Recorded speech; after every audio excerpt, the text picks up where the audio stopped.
সবকিছুতেই রবীন্দ্রনাথ। কবি দেবব্রত দত্ত।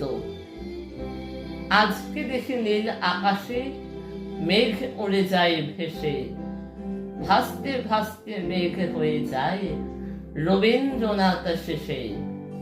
বিকেল হতে এমন ছায়া দেখিনি কখনো, গাছের ছায়ায় সেই চেনা মুখ রবীন্দ্রনাথ যেন।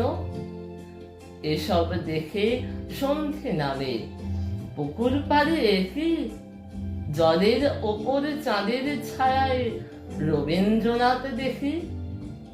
সারাটা দিন পাখির মতো মনটা শুধুই ওড়ে, সব কিছুতে রবীন্দ্রনাথ মাথার ভেতর ঘোরে।